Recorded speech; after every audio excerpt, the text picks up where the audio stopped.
श्री शिवाय नमस्तुभ्यम। आप सबका स्वागत है मेरे चैनल पे। 4 मई रविवार को जो वैशाख महीने की सप्तमी पड़ रही है, ये इतना अच्छा योग्य बना है कि जो अगर सप्तमी रविवार को पड़े तो और भी अच्छा योग्य बनता है। तो इस जो 4 मई रविवार को सप्तमी पड़ रही है, इस सप्तमी में मैं आपको कई अचूक उपाय बताऊंगी जिसको करने के बाद आपकी सोई किस्मत जाग उठेगी और आपको आपकी सारी इच्छाओं की पूर्ति होगी। तो सबसे पहला उपाय जो मैं आपको बताने वाली हूँ वो है सूखी हुई तुलसी का उपाय। जी हाँ, अगर आप रविवार को पड़ रही सप्तमी को सूखी जो तुलसी का उपाय करते हैं, ये बहुत ही महत्वपूर्ण उपाय है, अचूक उपाय है जिसको करने के बाद आपकी सोई किस्मत तो जाग उठती है। और ये उपाय करने के बाद जो भगवान विष्णु और माता लक्ष्मी बहुत ज़्यादा प्रसन्न होते हैं। जैसा सबको पता है कि भगवान विष्णु को जो तुलसी माता बहुत ज़्यादा प्रिय है, क्योंकि अगर वो उनको कोई भी हम भोग लगाते हैं तो उसमें भी तुलसी के पत्ते के बिना वो भोग स्वीकार नहीं करते। तो उनको प्रसन्न करने के लिए हम तुलसी माता जी का उपाय करेंगे। और माता लक्ष्मी को अगर प्रसन्न करना है तो उनको हल्दी अति प्रिय है, तो वो उससे बहुत ज़्यादा प्रसन्न हो जाती है। और कमलगट्टा भी उनको बहुत पसंद है। तो माता लक्ष्मी जी और भगवान विष्णु जी के जो प्रिय है तुलसी माता, उनका उपाय मैं आपको बताती हूँ। सबसे पहले जो आपको सूखी जो तुलसी है उसकी आपको जो 11 लकड़ी के टुकड़े लेने हैं। जी हाँ, 11 लकड़ी के टुकड़े लेने हैं। उनको आप मौली से बांध दीजिएगा और उसके बाद जो ये बंधी हुई लकड़ी होगी उसको आप अपने घर, जैसे सबसे पहले उस पर हल्दी का टीका लगा दीजिएगा। इसमें कईयों ने बताया चंदन आप मत लगाइएगा, क्योंकि चंदन जो है हम शिवलिंग पे अर्पित करते हैं और जो चंदन टीका होता है भगवान शंकर जी को अति प्रिय होता है। तुलसी माता जी और जो भगवान शंकर जी की आपस में नहीं बनती, जिसके कारण तुलसी माता जी को कभी भी चंदन का टीका नहीं लगाना चाहिए।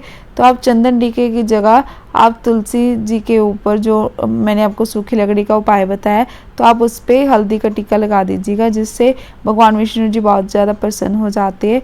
और ये जो सूखी लकड़ी के जो आप टुकड़े लिए आपने इकट्ठे किए ना, मौली के साथ बांधे हैं, उनको आप अपने घर के मंदिर पे रखोगे। और जब आप मंदिर में रखोगे तो भगवान विष्णु जी की जो मूर्ति के सामने रखिएगा और उसके बाद आप जो गोल बाती का दीपक जला दीजिएगा और प्रार्थना कीजिएगा भगवान जो विष्णु जी से कि हमारी सारी जो मनोकामना, जो भी आपकी मनोकामनाएं होगी ना, आपके रुके हुए काम है, उनको वो पूरा कर दे और आपकी सारी मनोकामनाएं पूरी कर दे और आपके जो भी बाधाएं आ रही, कष्ट आ रही है, तो वो दूर कर दे। और उसके बाद आपको ये उठानी है लकड़ियाँ, उसको पीले कपड़े में बांध देना है और अपने घर के मुख्य द्वार पे, जैसे जो अंदर की तरफ होगा ना, उस पे आपको बांध देनी है। और भगवान विष्णु जी और लक्ष्मी माता जी से प्रार्थना करनी है कि हमारे घर में सुख समृद्धि और खुशहाली आ जाए। और अगला उपाय मैं आपको बताती हूँ। अगला उपाय करने के लिए आपको चाहिए 11 गेहूं के दाने। जी हाँ, कनक के दाने अब इजीली अवेलेबल होते हैं किराना स्टोर पे। और आपको 11 जो अक्षत के दाने चाहिए, चावल के दाने चाहिए, दोनों चीज़ें खंडित नहीं होनी चाहिए, साबुत होनी चाहिए। तो आपको 11-11 दाने लेने हैं।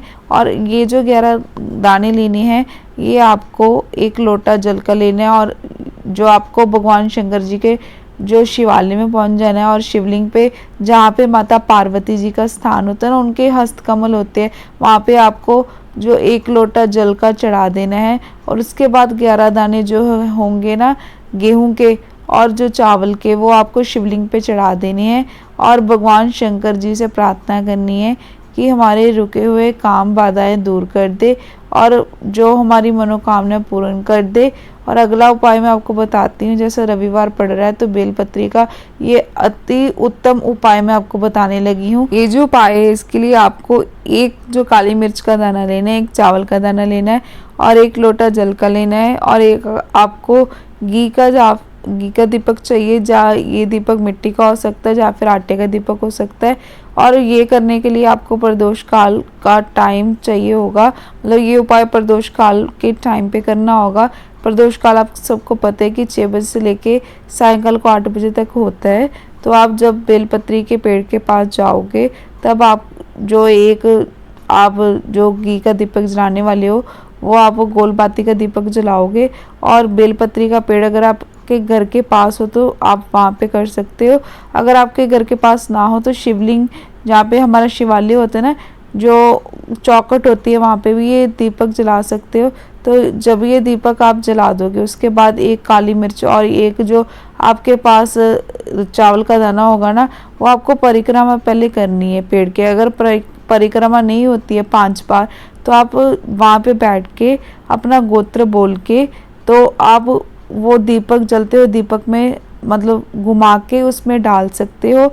और उनसे प्रार्थना करोगे बेलपत्री के पेड़ पे महादेव का नाम लेके कि हमारी ये जो दीपक हमने जलाया है ना, हमारी सारी बाधाएं दूर कर दो और हमारी मनोकामनाएं पूर्ण कर दो, हमारे बिगड़े हुए काम बना दो और हमारा परिवार खुशहाल रहे। अब आपको अगला उपाय भी जो बेलपत्री के पेड़ के पास ही करना है। जी हाँ, इसके लिए आपको 2 दीपक चाहिए होंगे। जैसे मैंने आपको बताया था पहले उपाय में, वहाँ पे 1 दीपक चाहिए, इसमें 2 दीपक चाहिए। एक आपको घी का जलाना होगा दीपक, और दूसरा आपको तेल का दीपक जलाना है। और जिसके लिए आपको काली मिर्च लेनी है। जी हाँ, काली मिर्च लेनी है। यहाँ पे साबुत काली मिर्च आपको चाहिए होगी। ये 7 दाने आपको साबुत काली मिर्च के चाहिए और 1 लोटा जल का चाहिए। और ये जो 7 साबुत काली मिर्च लेनी है आपको लोटे में डाल देनी है। और आपको यहाँ पे 2 दाने लेने हैं चावल के, अक्षत के दाने। ये दोनों चीज़ों को ना आपको जो लोटे में डाल देनी है। और ये जो लोटे का जल होगा ना, ये आपको डालना है बेलपत्री की जड़ पे, बेलपत्री के पेड़ की जड़ पे। ठीक है, यहाँ पे आपको अपने गोत्र का नाम लेके फिर ये लोटा जल का वहाँ पे डाल देना है।